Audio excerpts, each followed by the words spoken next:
Muy bien.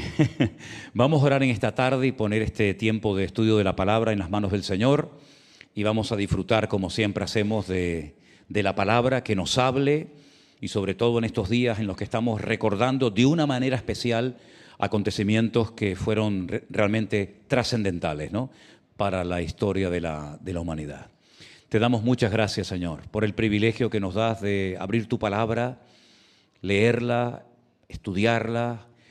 Pedimos que nos hables, como siempre, Dios mío, a través de ella y que estemos atentos y que podamos recibir tu palabra, tu enseñanza y valorar el hecho de poder estar aquí reunidos. Y también oramos por todos los hermanos que nos están viendo desde muchas partes del mundo, que tú les bendigas también a ellos y que tu palabra llegue claramente a sus vidas para que todos podamos crecer y fortalecernos cada día más y más en tus caminos y en tu palabra.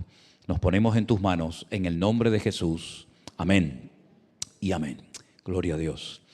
Hermanos queridos, yo quiero hablar de unos personajes bíblicos. Son personajes bíblicos. No son personajes inventados por la sociedad o por los gobiernos o por las religiones. Son personajes bíblicos que lamentablemente tengo que decir que yo creo que han sido y siguen siendo, y me temo que seguirán siendo, los personajes más, no sé ni qué palabra utilizar, sinceramente, pero los han convertido en el centro, en el foco de atención. Incluso parece que para lo único que están es para hacer una aparición un par de veces durante unos días en el año, y recibir todo tipo de cartas y de peticiones por parte de los niños que están ansiosos por recibir sus regalos. Y vemos en los colegios, vemos en las plazas, vemos en los centros comerciales cómo están sentados en sus tronos y los niños se ponen al lado de ellos, algunos pequeñitos en brazos de ellos, para sacarse fotografías y que alguno de ellos le dé algún caramelo. Lamentablemente esto no tiene absolutamente nada que ver con la información que nos da la Biblia, la palabra de Dios. Estoy hablando de los mal llamados los Reyes Magos. Y digo mal llamados Reyes Magos porque la Biblia no dice que eran reyes. He estudiado en profundidad este tema y estos personajes. Y primeramente, antes de entrar en materia y leer una porción del Evangelio de Mateo, primeramente decir eso, que no son reyes. En ningún momento la palabra reyes aparece en el texto bíblico. Aparece una palabra que es la palabra magoi. La palabra magoi lamentablemente se ha ido deteriorando con el paso del tiempo, hasta el punto que esa palabra vuelve a aparecer en el libro de los Hechos cuando la Biblia hace referencia a un tal Simón el Mago. ¿Se acuerdan? Simón el Mago, que tenía engañada a mucha gente con las cosas y con las magias y con los trucos que hacía. Los magoi o los magos fueron gente muy respetada en la antigüedad. Eran personas que eran fundamentalmente astrónomos, ¿verdad?, que estudiaban las constelaciones, las estrellas, los planetas, etc. Y eran personas estudiosas, personas cultas. Luego después pasaron, sobre todo en el Imperio Persa, a hacer más bien un servicio sacerdotal. En toda ceremonia de nacimientos, de matrimonios, de muertes, etcétera, siempre tenía que haber la presencia de un magoi, ¿vale?, que era una especie de sacerdote, así como una especie de levita, pero en aquella cultura persa. Con el paso del tiempo, pues comenzaron a hacer una mala utilización de sus conocimientos, y de ahí viene todo lo que es la astrología, todo el estudio de los astros, de los signos del zodíaco, etcétera, etcétera. Pero durante muchos siglos fueron personas respetadas, personas cultas, personas, digamos, inteligentes, sabias, que se dedicaban fundamentalmente al estudio de las estrellas, de las constelaciones, como he dicho. No eran reyes, eran magos o magois, eran astrónomos. En segundo lugar, también quiero decir que tampoco la Biblia nos da el nombre. Hoy en día los reyes magos para la gente tienen nombres que son, Isma, que a Isma le gusta mucho esto. Esos nombres no aparecen en la Biblia. La Biblia no dice cómo se llamaban. Pero es que lo curioso es que la Biblia tampoco dice cuántos eran. ¿Por qué 3? Bueno, pues porque en aquellos tiempos se consideraba que eran como representantes de los 3 continentes que se conocían en aquel tiempo, que era África, por eso hay uno que es negrito, tenemos a otro que es el representante de Europa y tenemos a otro que sería el representante de Asia. Y los 3 representan a los 3 continentes, ¿verdad?, que van a adorar al niño Jesús, a Belén, ¿no? Pero la Biblia no dice ni el nombre, ni que eran reyes, ni tampoco cuántos eran. Podían ser 3, no hay ningún problema en que fueran 3. ¿De dónde sacan la conclusión de que fueran 3? Pues de la explicación que les acabo de dar. Y aparte, como se mencionan 3 regalos, oro, incienso y mirra, pues dice, bueno, cada uno de ellos, uno trajo el oro, el otro incienso y el otro la mirra. Pero realmente no podemos decir, según la Biblia, cuántos eran. Podían ser 3, 4, 5, 8, 10 o los que fueran. Eso es realmente lo de menos. La Biblia nos dice lo siguiente referente a estos personajes bíblicos. Y quiero decir antes de leer Mateo capítulo 2, que no es ningún pecado hablar en estos días, como en cualquier época del año, pues del nacimiento de Jesús, de José, de María, de los pastores, de los magos de Oriente. No es ningún pecado, no es ningún delito. Algunos se llevan las manos a la cabeza. ¿Cómo es posible que el pastor en estos días esté hablando del nacimiento de Jesús? Bueno, hablo del nacimiento de Jesús porque es un tema que está en la Biblia. ¿O es que la Biblia no habla del nacimiento de Jesús? ¿O es que la Biblia no habla de unos magos que vinieron de Oriente a adorar a Jesús? ¿O es que la Biblia no habla de unos pastores que fueron advertidos por una hueste de ángeles que les dijeron que había nacido en la ciudad de Belén el Hijo de Dios? Es decir, podemos hablar de estos temas en cualquier época del año. Pero yo quisiera en estos días hablar de estos temas para que la gente sepa realmente quiénes eran estos personajes y a qué vinieron, haciendo un recorrido seguramente de muchos meses hasta poder llegar al lugar donde estaba Jesús. Mateo capítulo 2, verso 1, la historia de estos personajes comienza de la siguiente manera. Cuando Jesús nació en Belén de Judea, en los días del rey Herodes, vinieron del oriente a Jerusalén unos magos, diciendo, ¿dónde está el rey de los judíos que ha nacido? Porque su estrella hemos visto en el oriente y venimos a adorarle. Oyendo esto, el rey Herodes se turbó y toda Jerusalén con él. Y convocados todos los principales sacerdotes y los escribas del pueblo, les preguntó dónde había de nacer el Cristo, el Mesías. Versículo 5.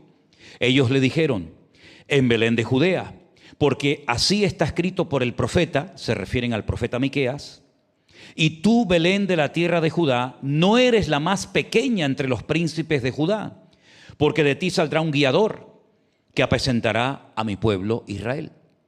Entonces Herodes, llamando en secreto a los magos, indagó de ellos diligentemente el tiempo de la aparición de la estrella. Enviándolos a Belén, dijo, id allá y averiguad con diligencia acerca del niño.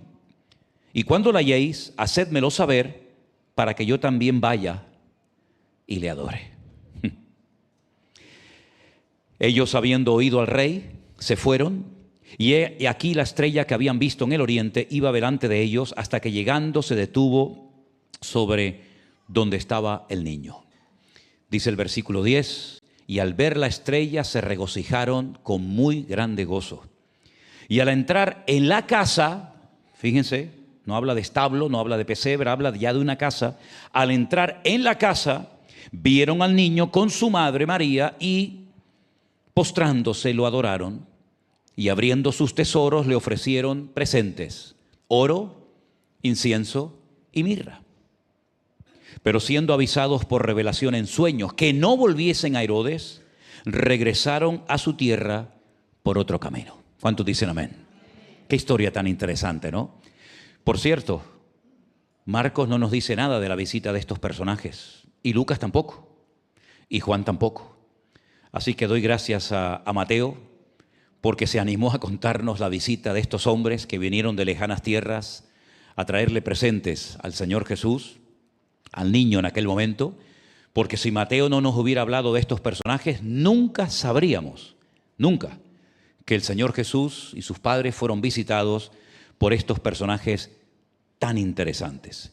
Ahora, yo tengo una opinión personal que a lo largo de la exposición de la palabra esta noche se la voy a dar en cuanto a estos personajes. Pero vamos a empezar analizando un poquito el versículo 1.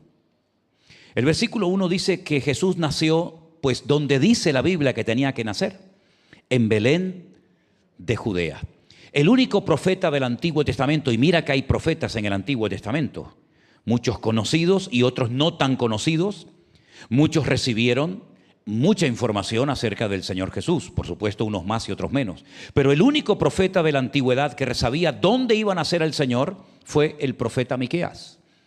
El profeta Miqueas profetizó que cuando viniera el Mesías, que cuando naciera el Mesías, y esto es muy interesante decirlo, porque el Mesías no iba a venir del cielo de mayor, de adulto, sino que iba a nacer. Es decir, que el Mesías habría una etapa en su vida en la que sería un bebé, sería un niño pequeño, y tendría una madre y un lugar de nacimiento. Y esto es muy importante porque hasta el día de hoy, algunas personas creen que cuando venga el Mesías, algunos creen por primera vez, vendrá de adulto, vendrá ya grande. Y eso no es lo que dice la Biblia referente a la primera venida del Mesías. El profeta Miqueas dice que tendría que nacer como cualquier ser humano, de una mujer, con dolores de parto, en fin, todo lo que eso conlleva. Y tendría que nacer en un lugar específico, que era Belén de la provincia o de la región de Judea. Ahora, en el Antiguo Testamento se habla de Belén, no es la primera vez que aparece este nombre en la Biblia. En hebreo el nombre es Bet-Lehem, que significa la casa del pan. Era un lugar donde se criaban los corderos que luego se iban a sacrificar en el templo fundamentalmente, y era un lugar donde había muy buena tierra para la siembra. Prueba de ello es que en esa población vivía un señor llamado Booz. ¿Se acuerdan de Booz? ¿Se acuerdan de él? Booz era el hijo de Rahab, que se había casado a su vez con un israelita. Booz tenía muchas tierras en Belén de Judea, y él vivía allí, y allí fue donde llegó Noemí, viuda, porque había perdido a su marido y a sus 2 hijos, pero llegó con una de sus nueras. ¿Quién era? Exactamente, Ruth la Moabita. Y saben ustedes que Belén es tan alto, Belén está casi 800 metros de altura, y desde Belén se ve enfrente las montañas de Moab, se ve Jordania. Y allí es donde estaba Ruth trabajando para su suegra Noemí. No solamente aparece Belén en la Biblia en esa ocasión, sino que tiempo atrás una mujer al dar a luz murió en el parto. Y es la única matriarca del pueblo de Israel que no está enterrada en Hebrón, en la cueva de los patriarcas y de las matriarcas. En la cueva en Hebrón está Abraham, Isaac y Jacob. Y al lado está Sara, la esposa del patriarca Abraham. Al lado de Isaac está su esposa Rebeca. Pero al lado de Jacob no está enterrada Raquel, sino está Lea. Porque Raquel murió en el parto y está enterrada muy, muy cerca de Belén. ¿Sí? Un poquito antes de llegar a Belén, nosotros hemos tenido la oportunidad de ir, no muchas veces, pero tal vez 3 o 4 veces yo he ido a Belén. Y yendo de Jerusalén a Belén, que hay como aproximadamente unos 10 kilómetros hacia el sur, te encuentras con un lugar donde dice tumba de Raquel. Y allí va mucha gente a orar y a visitar la tumba, ¿no? Así que ella está enterrada muy cerca de Belén. Pero sin lugar a dudas, Belén en el Antiguo Testamento era muy, muy conocido porque allí nació nada más y nada menos que el rey más grande y más importante de todos los que hubieron en Israel, que fue el rey David. El rey David. El rey David nació en Belén y hay una historia muy bonita donde él dice en alta voz a sus soldados: ¿quién me diera a beber del pozo, de las aguas del pozo de Belén? Y allí entran sus soldados jugándose la vida, cogen un poco de agua del pozo, se lo llevan, y entonces él cuando la derrama, ¿verdad? También lo hizo Alejandro Magno en su momento, ¿no? Pero bueno, a lo que vamos, fue en ese lugar donde nació el Señor Jesucristo. Como dije el domingo, sus padres no vivían en Belén, vivían en Galilea, muy lejos. Desde Belén hasta donde vivían sus padres hay 130 kilómetros. Imagínense lo que es caminar 130 kilómetros para llegar a Belén de Judea, porque en aquellos días Augusto César, del cual hablé un poquito el domingo, había dado un edicto Había promulgado que todo el mundo tenía que ir a su lugar de origen para ser empadronados. Y justamente allí, en aquellos días, nació el Señor Jesucristo, en días del rey Herodes. Ahora, si ustedes leen en la Biblia todas las veces que aparece Herodes, ustedes pueden llegar a la conclusión equivocada de que este hombre tenía la vida eterna, porque no muere nunca. Pero es que hubieron muchos Herodes. Este Herodes que aparece en el versículo 1 se llama o se conoce con el nombre de Herodes el Grande. Este fue el que construyó, por ejemplo, Masada, el templo que hay en Masada, que se sube con un teleférico, que hemos subido muchas veces allá arriba. Este fue el que hizo el puerto y la ciudad de Cesarea la Marítima. Este fue el que hizo el famoso Herodión. Por cierto, hace unos días vi en YouTube un documental acerca de los últimos descubrimientos arqueológicos que se han hecho en el Herodión. Les recomiendo que lo vean. Hay un arqueólogo judío que ya murió, ahora les voy a decir cómo murió. Este arqueólogo se llamaba Ehud, no me acuerdo el otro nombre, pero sé que su nombre era Ehud. 40 años estuvo tratando de localizar la tumba del rey Herodes. 40 años. Finalmente la encontró. Hay una montaña artificial, no es una montaña natural. Herodes lo que hizo fue que mandó hacer una montaña artificial, la rodeó con unas murallas enormes y dentro construyó una auténtica ciudad. Se puede visitar, véanlo en YouTube, es tremendamente interesante. La cantidad de habitaciones, de palacios, de dependencias es tremendo. Y allí fue enterrado el rey Herodes el Grande. Pero durante 40 años este arqueólogo judío llamado Ehud no la encontró, pero finalmente la encontró. Un sarcófago enorme y un día caminando por unas murallas que rodean el Herodión, como así se llama, tropezó y cayó encima de la tumba del rey Herodes y allí se quedó y murió. ¿Qué les parece? Las paradojas de la vida. 40 años buscando la tumba del rey Herodes, tropieza y se cae encima de la tumba. Bueno, para que después digan que no la encontró, para que después digan que se equivocó de tumba. Bueno, pues allí era donde vivía este hombre, un hombre terrible.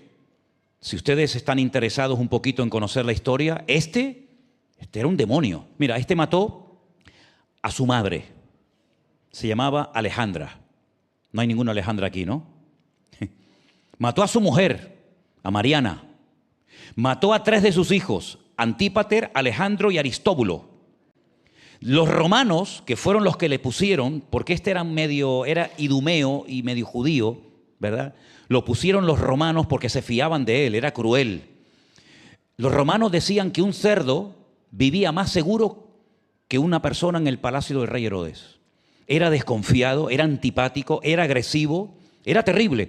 Como él sabía que era pésimo, era malo, pero malo, lo que hizo fue, sabiendo que nadie iba a llorar cuando muriera, cogió a los sabios y a la gente más importante de Israel, los encerró en una cárcel y dijo: cuando yo me muera, como sé que no van a llorar por mí, quiero que les corten la cabeza a todos. Y así van a llorar. Y la historia dirá que estaban llorando por mí. Este era el rey Herodes. Tú imagínate haber nacido en esa época. Ahora ponte en el lugar de los magos de Oriente que vienen guiados milagrosamente, da igual si fue el cometa Halley, porque lo curioso es que se ha llegado a la conclusión de que en el tiempo en el que nació el Señor Jesucristo, el cometa Halley se veía perfectamente y estaba pasando por aquella región del mundo. Entonces algunos creen que podía haber sido el cometa Halley el que guió a estos magos.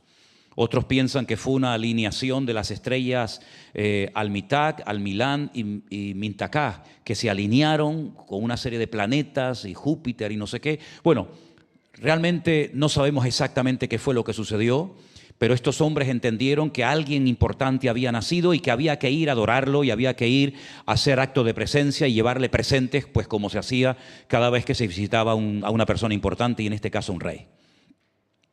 La cuestión está en que ahora imagínense con este personaje siniestro que es capaz de matar a sus hijos, capaz de matar a su madre, capaz de matar a su esposa, capaz de matar a todo lo que se le pusiera por delante. Ahora llegan estos y le dicen: ¿dónde está el rey de los judíos que ha nacido? ¿Saben lo que es decirle a Herodes en la cara ha nacido el rey de los judíos y venimos a adorarlo. Pero es que tienen delante de él al que supuestamente en ese momento era el rey de Israel. Se jugaron la vida. Que poco se habla de lo valientes que fueron los magos de Oriente, ¿eh? Porque todo el mundo sabía el carácter que tenía Herodes, ¿eh? Todo el mundo sabía perfectamente cómo era este hombre. Cómo se atrevieron a ir a este hombre a decirle: hemos venido a adorar al rey de los judíos porque su estrella hemos visto en el oriente y venimos a adorarlo. Era jugarse la vida. Pero lo hicieron. Lo hicieron.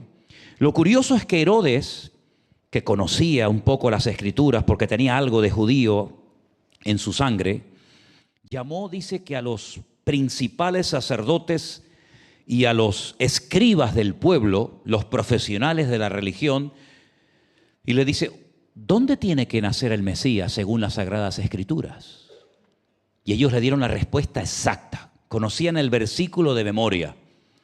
No puede nacer en cualquier parte. Tiene que nacer en Belén de Judea, porque así lo dijo el profeta Miqueas en el capítulo 5, versículo 2 de su libro. En Belén de Judea. Y el que nazca en ese lugar que va a ser el Mesías será el guiador del pueblo de Israel y será el que va a apacentar a toda la nación y a todo el pueblo. La pregunta que yo me he hecho al leer este texto, y mira que he leído este versículo y este pasaje no sé cuántas veces: ¿por qué, si ya sabían que había nacido el Mesías, por qué no fue ningún sacerdote ni ningún escriba a ver cómo era el niño, a ver dónde estaba, a comprobar si efectivamente era del linaje de la tribu de Judá? ¿Por qué no fueron los sumos sacerdotes? ¿Por qué no fue una comitiva de los sacerdotes, de los levitas, para comprobar si realmente lo que estaban contando esta gente era verdad? Es que mira, yo he notado en este pasaje que en la época en la que nació Jesús, fundamentalmente hubo tres reacciones. Tres reacciones. Por una parte, el odio de Herodes, porque lo que quería Herodes era matarlo, no quería ir a adorarlo. El odio de Herodes. Por otra parte, la indiferencia total y absoluta de los sacerdotes y escribas. Ha nacido, sí, en Belén de Judea, sí, yo no voy, yo no tengo que ir para nada. Y esos eran los religiosos. Esos eran los que tenían que ir a comprobar. Preferían estar en el templo mirando los pelos de las cabras y de las ovejas, cumplir con el ritual de los sacrificios, que ir a comprobar si realmente había nacido el Mesías. Es que los religiosos son así, son los que se tragan el mosquito, no. Son los que cuelan el mosquito, eso, y se tragan el camello, ¿verdad? Preferían estar en el templo. Bueno, ya ha nacido, ya iremos. Como dicen algunos cuando los invitamos a los cultos, ¿no? Me lo dijo esta mañana un señor, ya me lo ha dicho 50 veces. Algún día iré. El domingo a lo mejor voy, y me lo lleva diciendo desde el 2003. Algún día. ¿Por qué no fueron los sacerdotes? ¿Por qué no fueron los escribas? Indiferencia total y absoluta. Así que tenemos la reacción del odio de Herodes, la reacción de indiferencia de los sacerdotes, pero la reacción de admiración y de adoración por parte de aquellos hombres que vinieron de lejanas tierras, seguramente viajando durante, no quiero decir años, pero seguro viajaron durante muchos meses, durante mucho tiempo. Y hoy en día seguimos viendo la misma reacción. Unos odian a Cristo, no quieren ni hablar de Él. Porque me hace gracia que cuando vienen los magos de Oriente, en los colegios, en el estadio que van a venir dentro de unos días, o donde sea, vienen los magos de Oriente y han quitado todo el protagonismo del protagonista de la historia, que es el Señor Jesús. Ellos se han posicionado y los actores secundarios han desplazado al actor principal, que fue nuestro Señor Jesucristo. Porque los magos de Oriente, ¿de dónde vienen? ¿Por qué vinieron de lejanas tierras? ¿A quién vinieron a adorar? ¿Por qué fueron hasta Belén de Judea? ¿Qué tiene que ver lo de la estrella? La gente no tiene ni la más remota idea.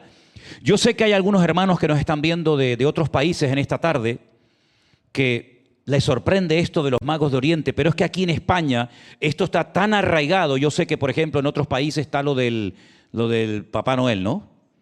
Yo me acuerdo de niño, lo llamábamos San Nicolás. En Venezuela lo llamábamos San Nicolás. Estaba de Papá Noel, San Nicolás, ¿cómo se llama? Hay más nombres, ¿no? Santa Claus y todo ese rollo. No, el Niño Jesús es otro. Ese es otro. Ese es el protagonista. Ese es el protagonista. El tema es que en España, el día 6 de enero, si no recuerdo mal, es el día para los niños más importantes del año.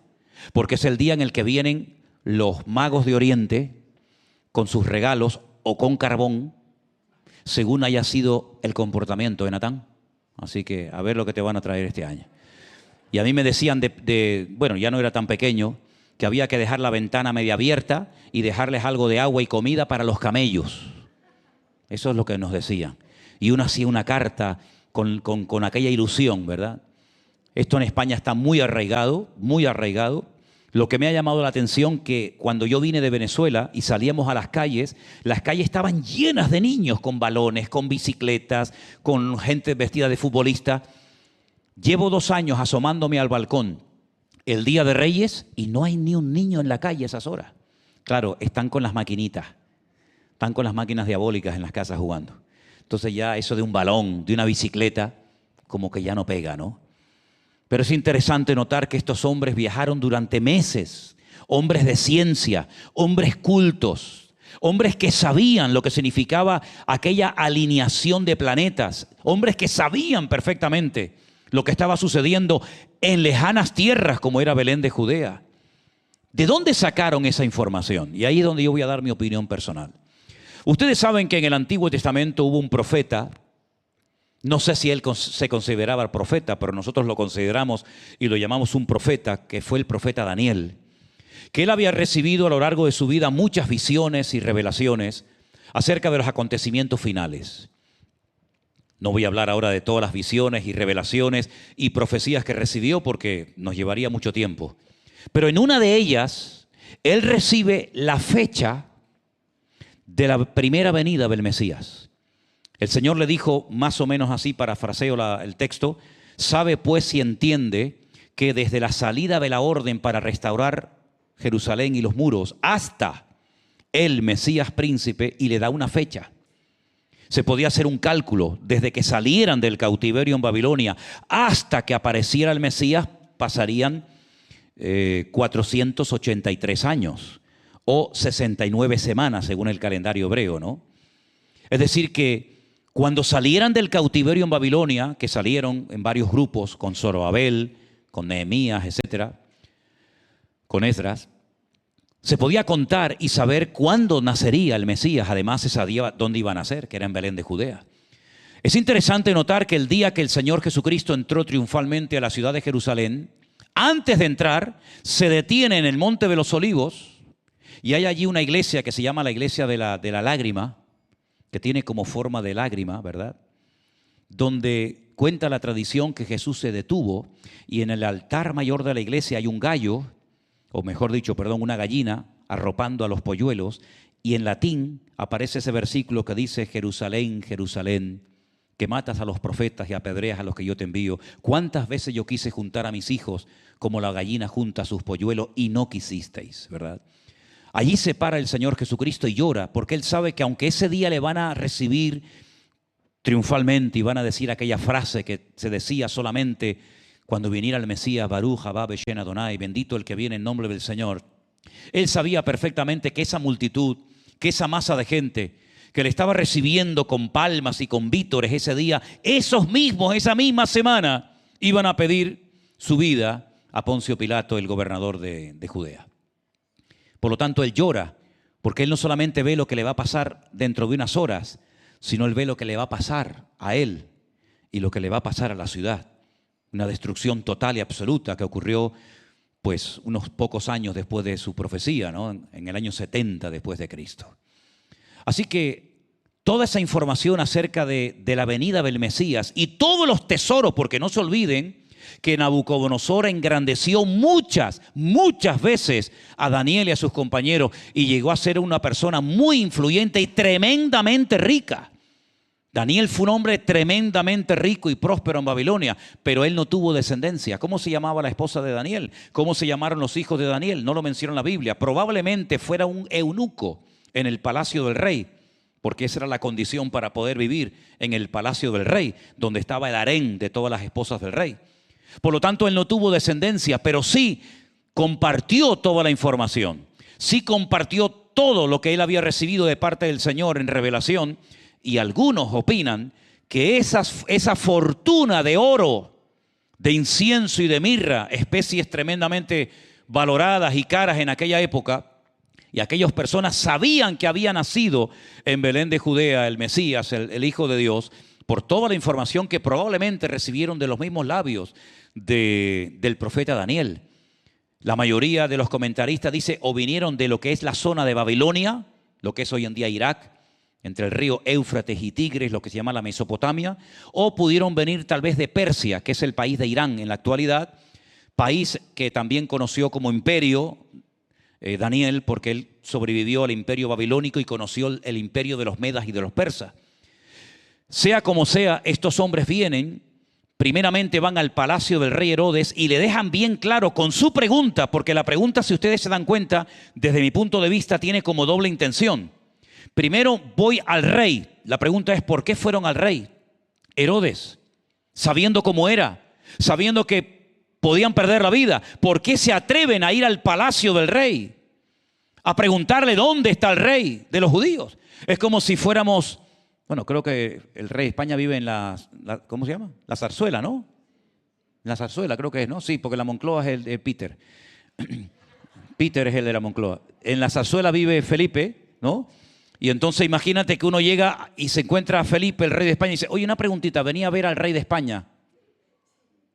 Y te dice, yo soy el rey de España, ¿no? Pues esa es la reacción que se habrá llevado Herodes, ¿no? Diciendo, ¿cómo que dónde está el rey de los judíos? Yo soy el rey de los judíos. No, tú no eres el rey de nadie. Tú eres un monigote. Tú eres un títere que ha puesto Roma. Pero tú no eres el rey de los judíos. Tú no eres ni judío. Tú no eres de la tribu de Judá. Se jugaron la vida. Pero al mismo tiempo le están diciendo al rey en su cara que tú no eres el rey y que el verdadero rey ha nacido hoy en esta ciudad donde tú vives. También me he preguntado muchas veces, si Herodes vivía en Belén, ¿por qué no fue con ellos en ese momento a ver dónde estaba el niño? Bueno, son muchas preguntas que probablemente el Señor nos aclare cuando estemos en su presencia, pero lo que me llama mucho la atención es que ni fue el rey Herodes, ni fueron los religiosos, ni fue nadie, sino solamente estas personas de lejanas tierras. Y cuando llegaron, ya el niño no estaba en un establo, en un pesebre, como vimos el domingo pasado cuando Jesús nació, sino que ya han pasado, se calcula, como 2 años aproximadamente. ¿Por qué decimos como 2 años? Porque el rey Herodes dice que mandó a matar a todos los niños menores de 2 años, no a los niños recién nacidos. Es que cuando los magos de Oriente vienen a visitar a José, a María y al niño, no es un niño recién nacido el que vienen a ver, sino es un niño que tiene probablemente 1 año, año y medio, máximo 2 años de edad. Cuando ellos llegan, la sorpresa para sus padres tuvo que ser tremenda. Me llama la atención que no mencionan al padre, porque dice que cuando entraron en la casa vieron al niño con su madre, pero no habla de que estaba José. Estaría trabajando a lo mejor, digo yo, no sé. La cuestión es que ellos abren sus tesoros y le ofrecen al Señor 3 elementos que proféticamente nos hablan acerca de lo que ese niño sería en el futuro. Dice que le dan oro, incienso y mirra. El Señor Jesucristo dice que era el rey, ¿sí o no? Hemos venido a ver al rey de los judíos. Cuando lo crucificaron, pusieron encima de la cruz un cartel en hebreo, en latín, y griego, que decía, este es el rey de los judíos que ha nacido, o este es el rey de los judíos. El ángel Gabriel le dijo a María que él sería el rey de todo Israel y que su reino no tendría fin. Así es que en el oro, la realeza, vemos que efectivamente él era el rey, pero no un rey normal y corriente, porque todos los reinos, todos los reyes tienen un principio y tienen un fin, pero el reino y el rey de reyes y señor de los señores nunca tendrá un fin, sino que reinará eternamente y para siempre. ¿Cuántos dicen amén? Pero también fue un profeta. Y también fue sacerdote, según la orden de Melquisedec, porque algunos dicen Jesús no podía ser sacerdote, porque los sacerdotes solamente podían formar parte de la tribu de Leví. Y Jesús no era de la familia de Leví, era de la tribu de Judá. Pero ahí lo aclara la carta a los Hebreos, muy interesante por cierto, y dice que él era sacerdote según la orden de Melquisedec. Melquisedec en hebreo es Melech Sedec, que es el rey de justicia, un personaje que aparece en el Antiguo Testamento cuando Abraham viene de haber peleado con unos reyes tremendamente poderosos y de repente aparece en la escena este hombre que dice que era rey de Salem. Eso dice en español, pero en hebreo dice que él era el Melech Shalom, era el rey de la paz. ¿Y no recibe el Señor Jesucristo el título de rey o príncipe de paz? Dice que Abraham le da los diezmos. ¿Y dónde aprendió Abraham el tema de los diezmos? Si eso por primera vez se menciona como algo obligatorio en la ley de Moisés, y Moisés ni había nacido. Pero Abraham dice que le da los diezmos de todo lo que había ganado al rey de Salem o al rey de paz. Y además dice la carta a los Hebreos que nadie sabe ni cómo se llama el padre, ni la madre, ni tiene árbol genealógico, no tiene principio ni tiene fin. Este rey, amigos y hermanos, este rey de Salem fue sin lugar a dudas una de las muchas apariciones del Señor Jesucristo en el Antiguo Testamento. ¿Cuántos dicen amén? Y saben una cosa, el mismo Señor Jesucristo respalda lo que acabo de decir. Cuando un día el Señor Jesucristo está predicando y los judíos le dicen: nosotros nunca hemos sido esclavos de nadie. Nosotros somos hijos de Abraham. ¿Así? Le dice el Señor. ¿Ustedes son hijos de Abraham? Ustedes son hijos de vuestro padre el diablo. Mira, si alguien usó calificativos durísimos contra el pueblo de Israel, fue sin lugar a dudas el Señor Jesucristo. Yo no me atrevería a decirle a un judío esto. Pero el Señor Jesucristo, que era judío, y más judío que nadie, le dijo: vosotros sois de vuestro padre el diablo. Si vosotros verdaderamente fuerais hijos de Abraham, ustedes tendrían que creer en mí. Porque Abraham vio mis días y se gozó. Y entonces se burlan del Señor y le dicen: ¿que Abraham te conoció a ti? ¿Cuándo te conoció a ti Abraham? Si tú no tienes ni 40 años. Abraham había muerto hacía siglos. Pero sin embargo el Señor Jesucristo dice: no, Abraham vio mis días. Abraham vio mis días y se gozó en ellos. Y en otras apariciones también que el Señor Jesucristo hace en la tienda de campaña de Abraham. Por lo tanto, es interesante ver cómo toda la historia va encajando a la perfección. Porque por otra parte uno dice: bueno, si alguien sabía en este mundo quién era ese niño, es decir, si alguien lo tenía pero no claro, clarísimo, quién era ese niño, yo les pregunto a ustedes, si pueden responder en altavoz, no hay ningún problema, ¿quién era, hermanos? ¿Quién sabía perfectamente quién era ese niño? Sí, el diablo, sí. No, pero no vamos a ir, no vamos al campo espiritual, sino al campo. ¿Quién sabía perfectamente cuando miraba al niño que ese niño era el Mesías, el Hijo de Dios, que había nacido de una forma diferente a todos los niños? ¿Quién? Totalmente. ¿Sí o no? María sabía perfectamente que ella se quedó embarazada, sí, sin tener ningún contacto con su futuro marido, que era José, porque estaba comprometida, aún no casada. ¿Qué te parece? Como hacen los gitanos, ¿no? Que se comprometen, ¿verdad? Dice: no, el niño para el niño para la niña, se comprometen y ya se buscará el día de la boda. Ella estaba comprometida, ella no se podía casar con otro hombre, ni él con otra mujer, a menos que hubiera un acto de infidelidad. Por eso dice que como José era justo, porque se habla mucho de María, pero qué poquito se habla del padre, ¿verdad? Dice la Biblia que como José era justo, y ella le dice: estoy embarazada. Estoy embarazada. Claro, el hombre, ¿qué piensa en un momento? Me ha engañado. Se ha acostado con otro hombre. Y como yo quiero que me echen la culpa a mí y no a ella, la voy a abandonar para que así la gente diga: mira qué sinvergüenza. Deja a la chica embarazada y encima la abandona. Pero el Señor se le aparece y le dice: no lo hagas, porque lo que lleva en su vientre es santo. Así que no tengas ningún temor. Es decir, las cosas que el Señor habló en aquellos días por sueños, por visiones, por ángeles, fue realmente tremendo. Porque hay una característica del mundo espiritual.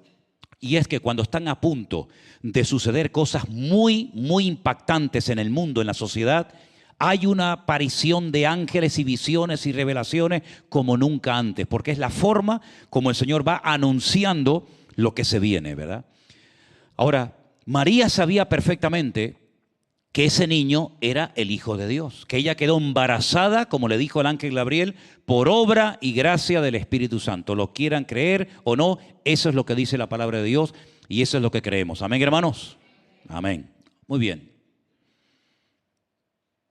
Ella no tenía ninguna necesidad de que unas personas de Oriente vinieran para confirmarle que él era el rey de los judíos y venimos para adorarle porque su estrella hemos visto en el Oriente.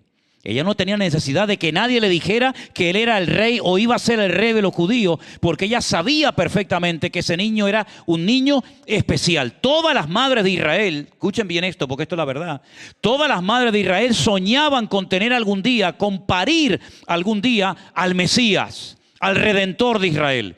Cuando nacía un niño en Israel, enseguida la madre, enseguida lo primero que pensaba, ¿será este el Mesías? ¿Será este el Redentor?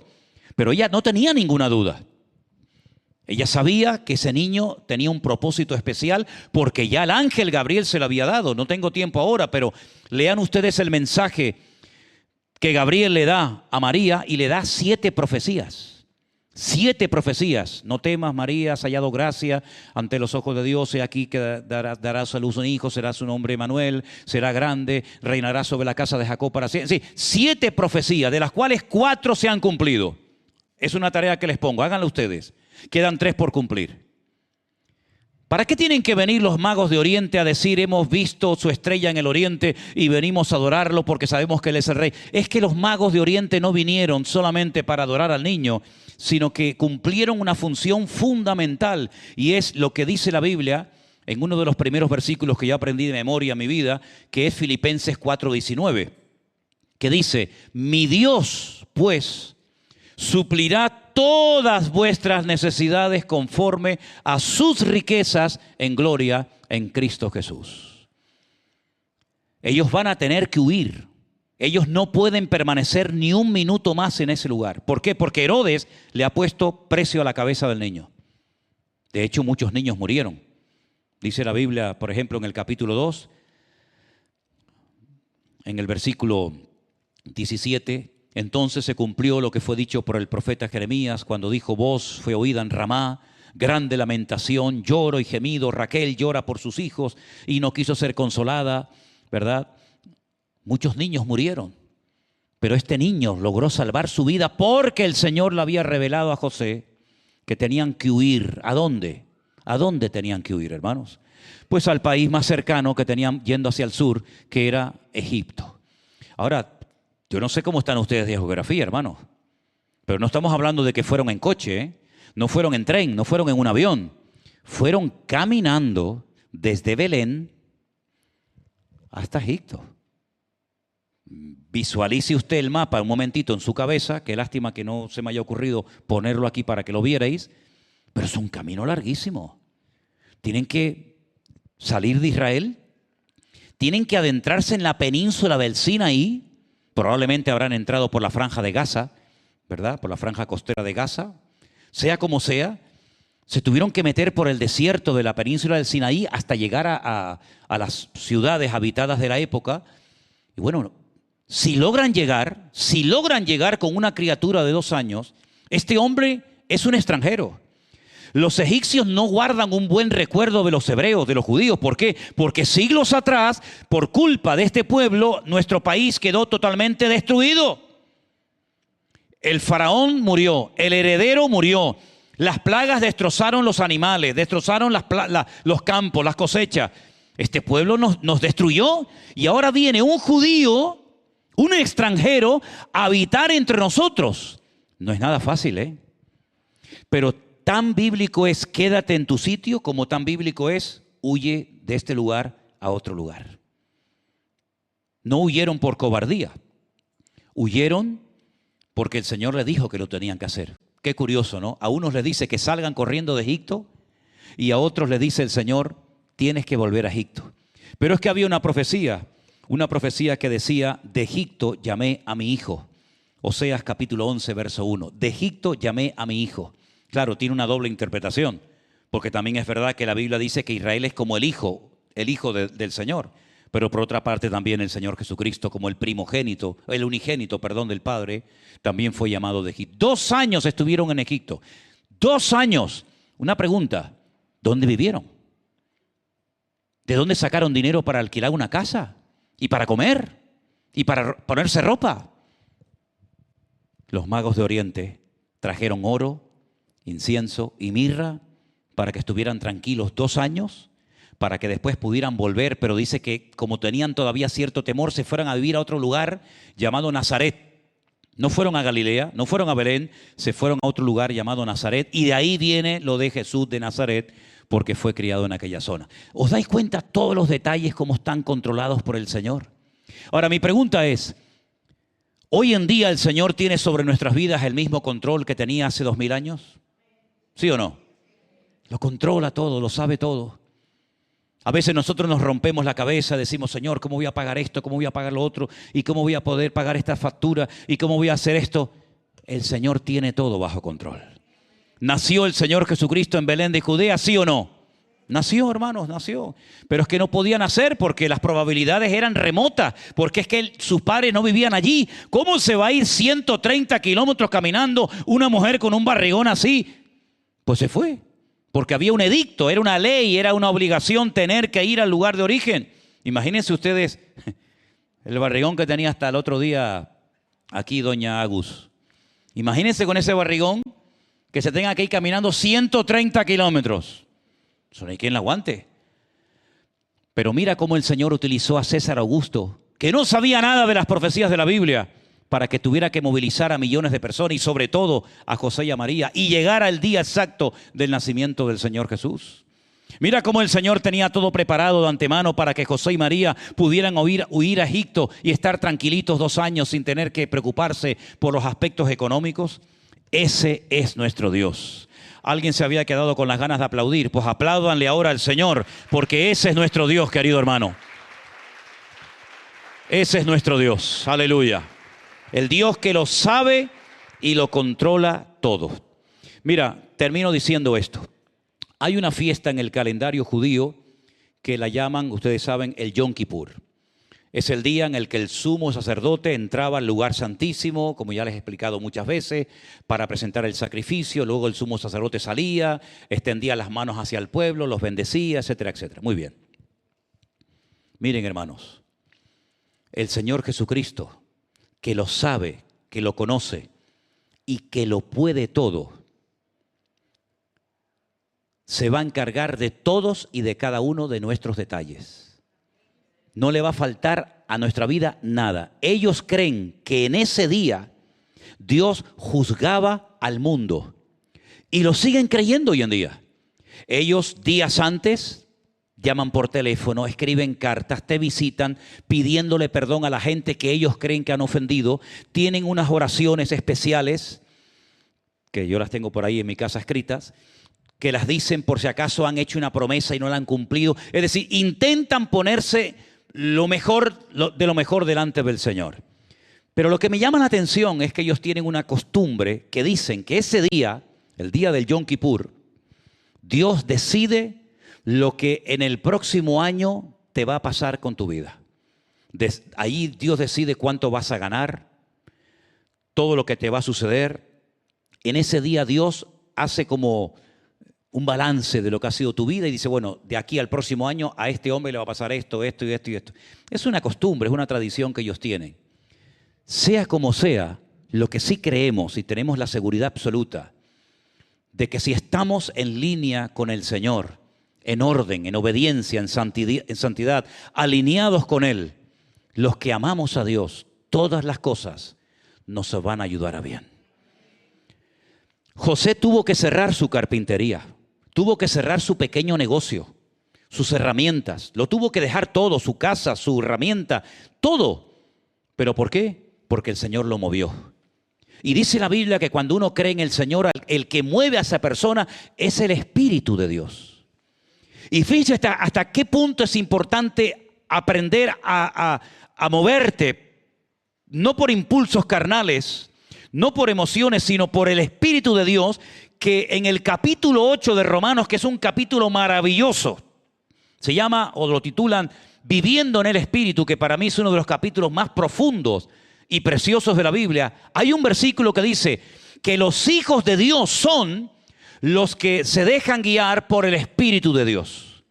En otras palabras, una característica típica de una persona que es un verdadero hijo de Dios es que lo que mueve a ese hombre, lo que impulsa a esa persona, no son sus intereses personales, no son los asuntos económicos o de cualquier otra índole, sino que lo mueve y lo impulsa es el Espíritu de Dios.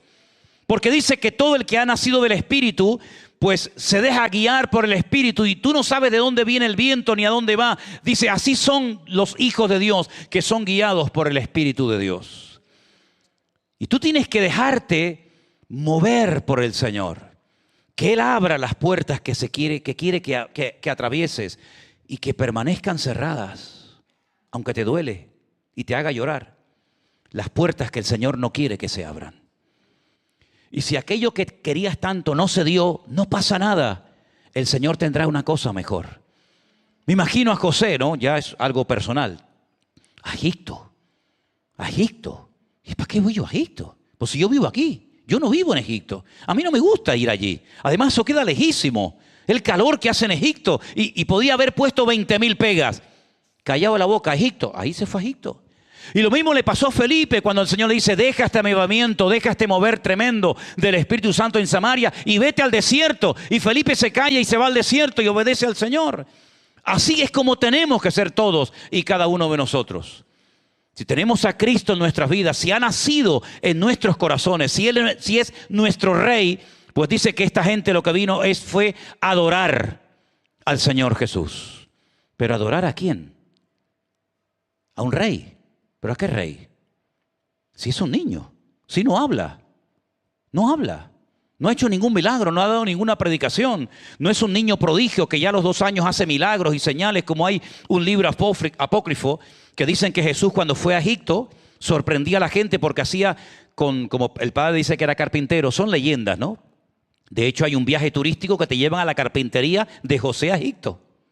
Y dice que el niño cogía trocitos de madera, hacía pajaritos de madera, soplaba y salían volando. No hacía nada ese niño. Era como un niño normal y corriente de 2 años. Bueno, si tenía 2 años y era así como el carácter de Adiel, ya lo creo que se movía, ¿no? Pero bueno, se postran ante un niño a adorarlo. Si estos hombres se postraron ante un niño que no hacía nada y lo adoraron, ¿cuánto más tú y yo nos vamos a postrar ante Él, que ha hecho tantas maravillas, señales y prodigios en nuestras vidas? Ellos todo era por fe, no veían nada, pero lo hicieron.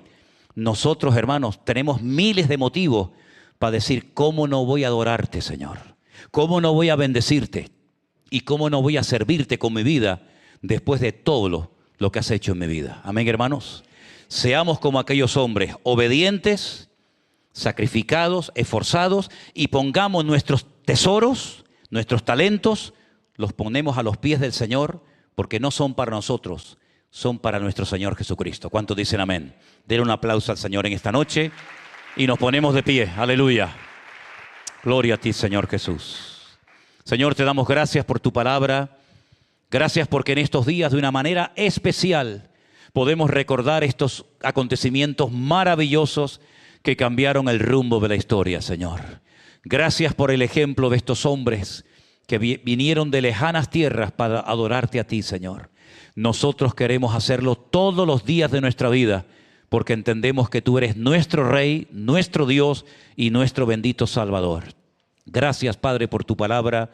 La atesoramos y la guardamos en nuestros corazones con acción de gracias en el nombre de Jesús. Amén y amén. Dios les bendiga, queridos hermanos.